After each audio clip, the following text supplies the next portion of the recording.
Hey everybody, Majin here, back with episode 24 and gonna be technically 24.5 of the Raid Shadow Legends Progress series. Had to do a little bit of re-upload here because we had some issues with the audios in the previous two episodes, so back here to fix this. My apologies. Gonna, watch back through it, and I didn't want to make a whole new video. Meanwhile, cutting the content from the previous videos, especially because these videos also included summons, fusion progress, stuff like that. It'll I'll chop it up so we don't have to sit here and watch everything all over again if you may have already seen it or not. I'm not too sure, but just in case.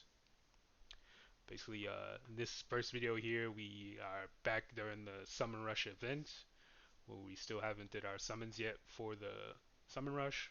As of now, this is has already ended, and we're approaching the champ chase that's supposed to be coming towards this weekend. As of as of this recording. Is what I was trying to say here.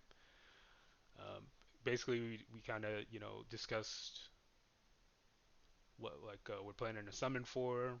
You take a look at the champions that's in this progressive chance that was during this. I'll skip ahead to when we actually start the summons. If you look at this guy, is I think High Prismax something, some fancy name. He's a high elf. It's an interesting one for sure because he has like a passive that's similar to Amius from Curse City. I'll make sure I didn't miss any summons here. Yeah, we started with 11. Ooh, okay, that's too far. Just give it a second. One moment. Already we're back. Got the music going again. Shape. Got a Cloud Beast Feeder. Kind of interesting champ. Not somebody I personally built to test it out, so didn't speak much on him. What do we have next here? Oh, no, this is Zilota. Maybe like for early game usage, not that great later on, I should say. Somebody I think who definitely got like power crept in terms of epics. Excuse me, not completely useless, however, either. Just taking the time to check how we're doing in Summer Rush. Obviously, still need a ton of more points if we wanted to secure the epic. Into Moonbeam, one of the epics for the Mikage fusion. Unfortunately, not the one I'm missing, which is Alfred. The only one I need. I wasn't able to get the guaranteed form at the time because I didn't have the Ancients. Juliana, another epic that I would say pretty much fell off or got power crept. And this next build, Rhodas, which is a dupe. Cool and all, but not gonna make any changes for my account. I'm not planning to build a dupe Rhodos or have any need to build a dupe Rhodos for that matter of fact either. Chumbor, I think is an okay epic for what he does. Nothing too exciting. Then we got a second Geomancer, which I guess I forgot to go over when we were looking at the list and why we made that decision. We needed a second Geomancer because we currently use the one in Clan Boss, and we also use them in for Iron Twin. Excuse me, not Iron Twins, Sand Devil. But we want to use them for Iron Twins. But for my Iron Twins team currently, I use a block damage team that requires specific speeds, which doesn't really work for my Clan Boss team or for my Sand Devil team. So having a second one allowed me to stop using my gnut there, and then I can build my gnut with different speed as well. So I had him like that speed that was a bit slow for for the content I wanted to use them for. So being able to do that was pretty good. We made that change most recently to adjust that. I don't think that was in the current video, so I'll hop on and show that after we go through all of this. So yeah, we're just swapping out the epic since we got the second Geomancer we wanted. It was only last couple shards, so another one. Eliznia. Nothing too crazy there. I think she's another Mikage epic I was checking. This one right here, I believe. Yeah. So, neat. Kind of whatever. We check. We met the rosters, recap who all we pulled. We was putting a lot of epics and stuff away.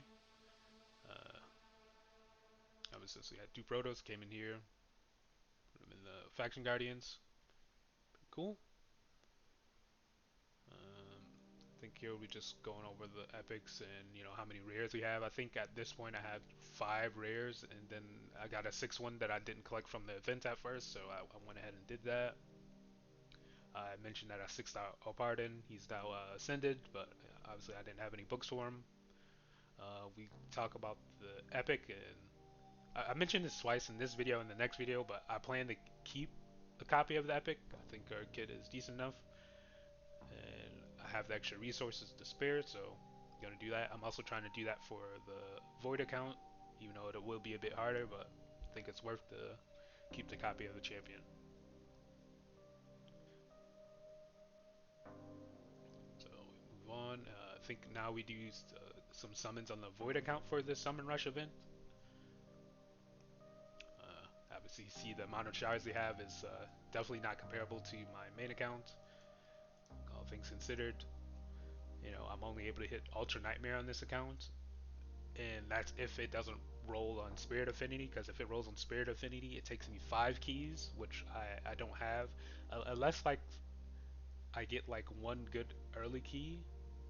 Well, I shouldn't even say 5 keys. It would take me 6 keys if I don't get the 1 key on Void Affinity. If I get the 1 key on Void Affinity, good key on Void Affinity, then it's 5 keys if it switches to Spirit Affinity later. But yeah, I'm just going through my summons, just trying to pull a shard so I can cover as many points as possible. Like, since I understand, like I have like a good chunk of mysteries that I can probably maybe save some of these shards for, and just went all in on mysteries. But the reason I didn't is because I need the silver for the artifact enhancement. I can't farm Spider 20 right now, and for most dungeons I'm just staying on stage 20, not really planning to move my teams up, because I really only farm it for events, or if I'm just trying to spend through my energy, not silver.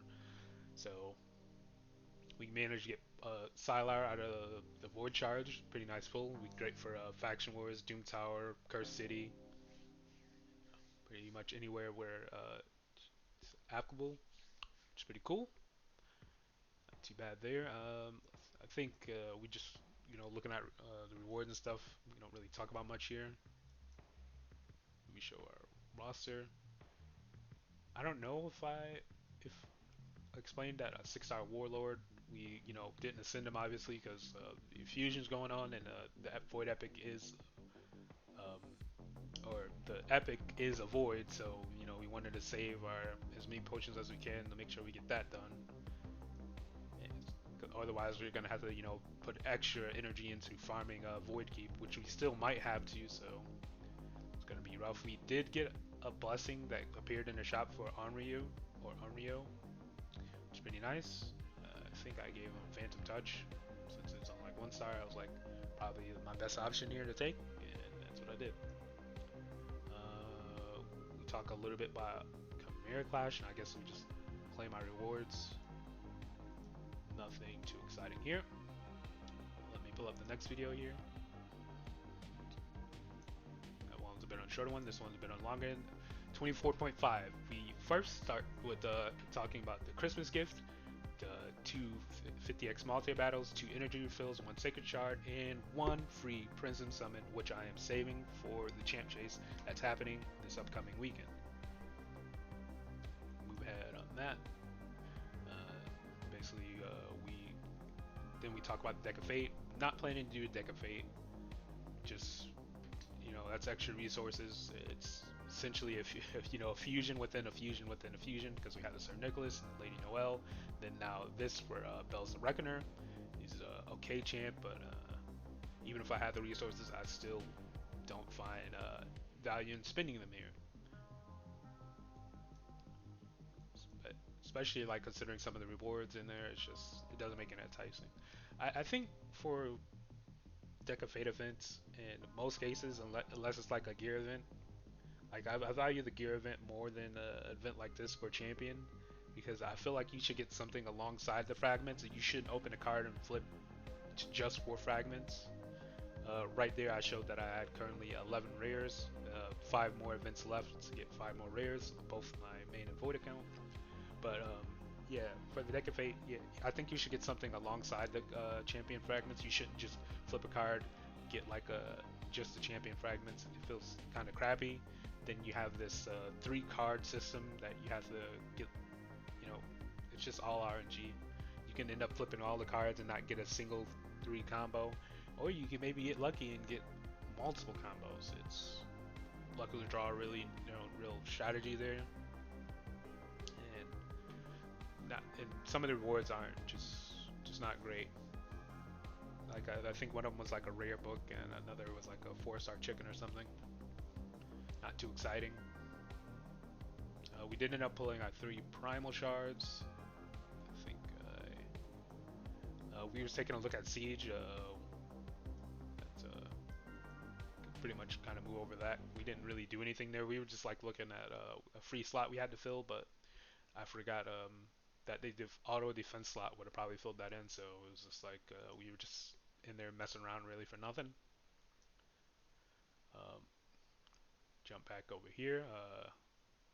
I I show off my Wallmaster build. I wanted to use Wallmaster for Chimera, but it's not that he didn't work. It was just that it didn't really make any changes. Like I was like, wait, I kind of want to focus more on the trials because I'm already clearing the damage numbers, and the Chimera Clash is not really all that great, or I'm not really too worried about it. I'm rather get more of the materials to forge relics. And here we are with the primal summons. The red ancients. I don't even. It doesn't even feel right to call them primal shards. They're just red ancients. And essentially, skip through this. I guess I missed one, but it was just 3 rares. Not too exciting. Not too exciting. Then we were like trying to take a look at where else we can get the quartz to form another summon. Only a few places in that outside of events. So kind of just skip through that. This is the part where we talk about the Deck of Fate event. Pause right here. It's just like 3-star chickens, rare books, like 1 hour gear removal, one day XP boost. Like these rewards are just terrible. Like got some stuff that's slightly better at the tail end here, but overall it's just you're just doing this for the champion. It's like they drain most of the value out of this, and then like, but you're getting a champion out of it. And I'm like, it's just a three. It's literally a 3-day fusion. That's all it is. Draining your shards, your soul stones when there's no soul stone event. Uh, then it's just not good. We can move on from that. No reason to get hung up there. Uh, oh, I noticed our music ran out. Let's move it back to this one right here. I was wondering about that. I think we can move ahead here. Uh, he's once again taking a look at the fusion TDLR and what happened here. We talk about like the fusion costs and like in comparison to doing like these sidetrack events that like happen during the fusion. Like you got to be careful sometimes because sometimes you end up spending more resources on these events, and then you don't have those resources to do the actual fusion. So definitely something to take note of. Let's move a little bit farther ahead here. Yes, this is the part where we mentioned that we're saving the Prism Summon, not doing it now. And this is the part where we go over the Chimera stuff and the trials that we want to be doing the trials to get the extra rewards. There's like some extra gemstones and stuff in there. Plus, since we're not, going for these higher chests, the value of it falls off heavily when the rewards are already not that exciting in the first place. So these milestone rewards down here are pretty good because these are the only ways to get the other kinds of gemstones. I don't even think maybe the chest has other kinds of gemstones, but I think you're very limited. Because I remember I was taking a look at the gemstones I had in my alternate account or void only account, and I've only had like mostly the ones from one type. So I'm like, wait, maybe I need to be paying more attention what rewards I can get from where and how to get them. Just in case I can, if I get these better relics, I can actually fill them out with gemstones. Talk about tag team arena. We had dropped 2 ranks because I forgot to do an extra couple attacks. I literally think I had like 1 or 2 more attacks I had to do, but I just didn't find the time to do them. It wasn't like any easy fights I could come in here and do. I had to, find some teams, and I don't really like throwing battles either. I could have did that since I was dropping rank anyways, but I'm just not a fan of that. Live arena, sometimes we come in here, just we throw the 3 fights, take the free win, get the daily energy. Sometimes maybe the extra uh, the extra faction wars keys if we manage to do tag team arena. It all depends. Uh, One more thing, I guess we go over here. Yeah, we go over Curse City, which I guess I can't pull up here in a second. Actually, one moment. Here we are back. This we can just pull up manually. Curse City.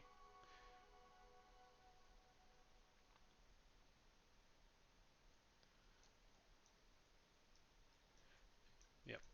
Normal difficulty. We cleared all the other 3 areas, and now we're on to the Soul Cross area. That's all we have left. We are basically discussing like the challenge of this area is kind of some of these red stages. The boss stages are generally easier for me.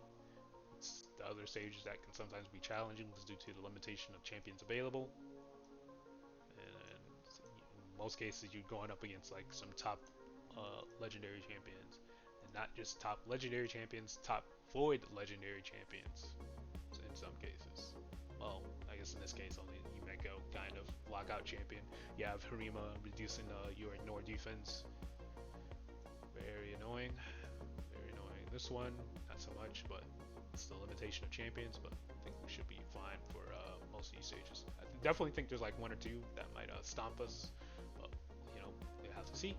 It is normal, so maybe we can sneak by. Siege just started, so we're gonna have to jump in here. This one's not too challenging. Maybe take this one on for the team. I usually try to save my attacks until we get closer to the stronghold, ideally, but maybe I might have to use an attack early. We'll see. Probably shouldn't be splitting our attacks, like way too many attacks got used here for this team. This probably could have been dealt with by a bomb team, perhaps. Well, I guess it depends on the bomber you have, because if you're like me and you keep using what's her name, Lord Shazar against her, and then forgetting that she makes demon spawn champions weak hit, like every time I keep doing that. I don't think I've lost one because of that, but I definitely had some close fights because I do that. He weak hits and then he doesn't get the decreased turn cooldown on his bomb debuff. So definitely had some sketchy fights because I forget that factor. Doom Tower, we're chugging along. I guess I'm not entirely sure if I missed a day. Maybe not. Still got to go back and do some secret rooms. I don't have things built for every secret room still, but at least get some of them cleared off. We'll be getting a recipe reward soon enough, and then moving on to normal difficulty. We did try to talk about the artifact enhancement event. I thought the point threshold would be like slightly lower, but it's the exact same. Not too bad. We had still 2 days and a half left on that. We'll be able to get that done. We're waiting for the tournaments to start, Dragon tournament to start, so we'd be able to farm that, get some silver, hopefully, be enough. After that, we have a champ training. I'm pretty sure it's a training event. Let me double check for calendar. Yeah, champ training event. So hopefully that's not too harsh. And that'll be the last in terms of energy we'll be farming. And the artifact enhancement will still be up while the Dragon tournament and champion training event are both up. So definitely be able to make sure we finish that off. In terms of the clan shop, so take a look over here. It's silver this week, no energy, but the silver is nice. Bit of extra silver to make sure we push to get the artifact enhancement done. Energy would have been better, but at least we got one or the other. No void shard in here for the void account. Legendary skill tome. which I may just grab. You know, might as well just take that and be able to build up coins in due time. It's extra skill book to the collection. Very nice. Those come in limited supply. In terms of shards, 60 ancients, 19 voids, 2 sacreds, 2.5k almost mysteries. So sitting pretty cool. For the champ chase, we do have some summons down here. May or may not use. We also have some, you know, epics diffuse, some diffusion, and because we'll be having, let me show it here. We'll be having the champ chase. Actually, no, the champ chase is happening. No, the champ training will be up during the champ chase, so don't have to worry about that. We'll be able to, finish off the fusion and summon the epics. Get a bit of extra points there. Very nice. That's pretty much all I wanted to cover today.